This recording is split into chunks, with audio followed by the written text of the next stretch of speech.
All right, next to me here is the Pit Boss Competition Series Titan.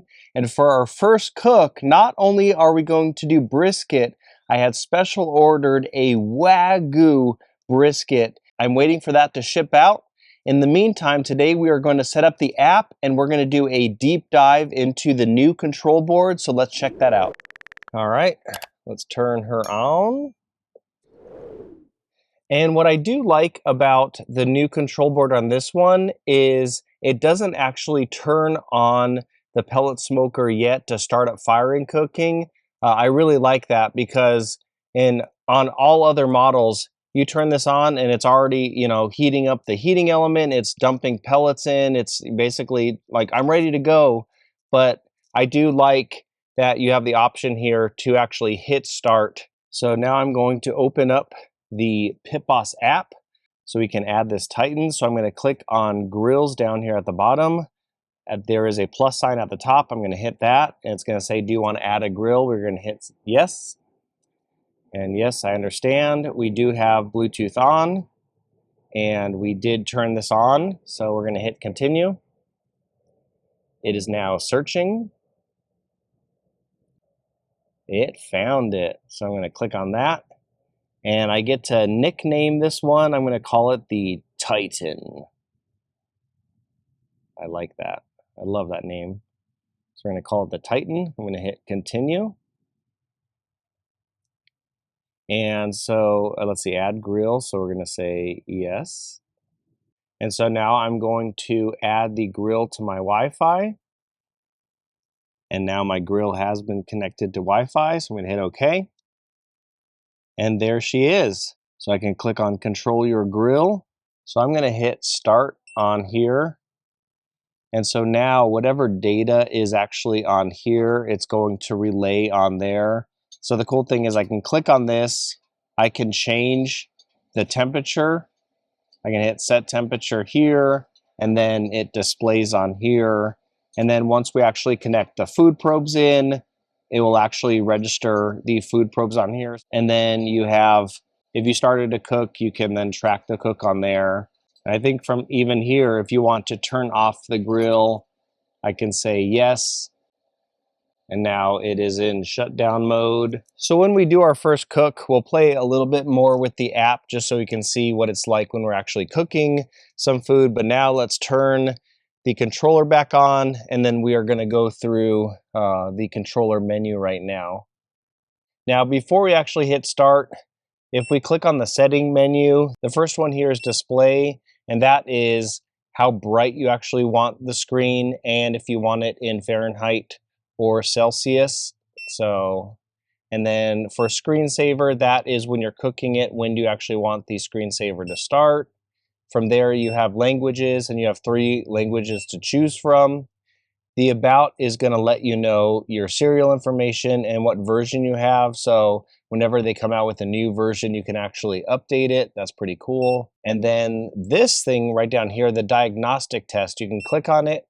And what that's going to do is it's going to test the auger. It's going to check the igniter, and then it's going to test the fan. And so right here we see all of them are green and there is no issue. So you can actually, before you start cooking, you could do a diagnostic test to make sure, hey, we are up and running on everything. So that is definitely a good sign. So now we are going to hit start. And so right now it is in the start process. And if we click on settings, you'll see that this P setting here was actually added. So I'm going to click on this. And the P setting is how you're going to be accessing smoke mode and PID mode. To best understand this, PID mode is a very, very consistent temperature. So if you set the smoker at 250, it will stay pinned at 250.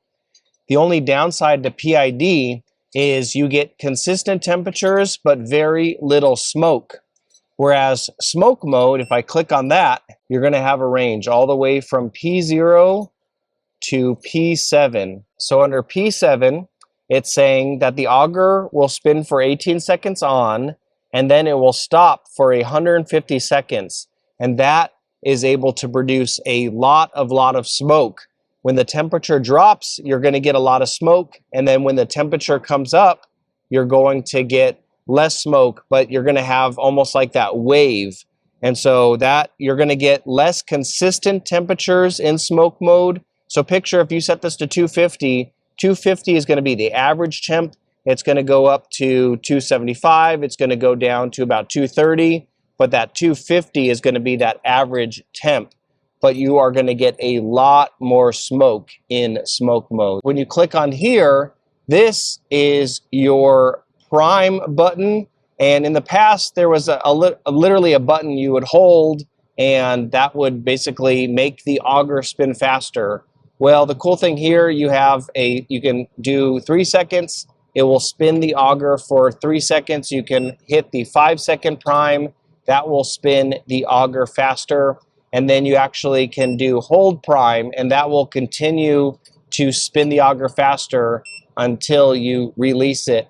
Now, the purpose of the prime button is if you're doing a cook, right when you open up that lid, you lose a lot of heat. So if you do a 5-second prime and wait about 30 seconds and then open your lid, there's already more pellets that are ready to go. So it's almost like you're spiking the temp so that when the temp drops, it's already back in that zone of where you want it to be. When I click here on the temperature, the starting temperature is 150 and it goes up in 5-degree increments, and I can go all the way up to 500 degrees. Now at 500 degrees, if I open up that sear function, I'm getting like 1,000-degree flame kissing that steak. So that is really, really good for searing. If you're smoking, I usually do anything from 250 to 275 is my sweet spot. So say if I wanted to do it at 250, I can hit here and it's gonna say smoking to 250. So the only other thing in this setting cog that I'll actually mess around with is under the startup. You can preset it up if you want that when you turn your smoker on, you will have a default temperature if you want to. Right now it's off, and so when it turns on, it's going to go to its lowest temperature, which is 150. But under startup here, you could say, hey, I like smoking my meat at 225, 250, 275. And then under here, you can change whatever your startup is if you're like, this is what I want. And then you just hit on. So then when you actually turn on your smoker and then you hit start cook, automatically go to 275. All right, so now what I'm going to do is I'm going to shut off the smoker. So that is pretty much the control board in a nutshell. And when we do our next cook on that, we will go more into the app once we actually have probes set up and we have probes in the brisket. So stay tuned for that. We got some Wagyu brisket coming up. There is a local ranch nearby called Tebben Ranches, and they do the best Wagyu I've ever tasted, so I cannot wait. Now, one thing that does drive me crazy with new Pit Boss smokers is there is always a few month backlog on when you can actually get a cover for the smoker, and it drives me nuts.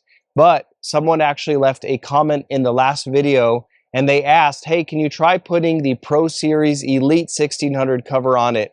And I did, and sure enough, it fit perfect. So I'm going to be covering this up after it cools down with that, just so I can protect the Titan. So that was a very, very good comment. So again, if you guys have any questions about this, please leave them in the comment section and I will address them in future videos. And then also stay tuned because I do want to do a side-by-side comparison between the Titan and the 1600 Pro Series Elite. Put them head to head and see who comes out on top. All right, guys, thanks for watching. Grill Sergeant out.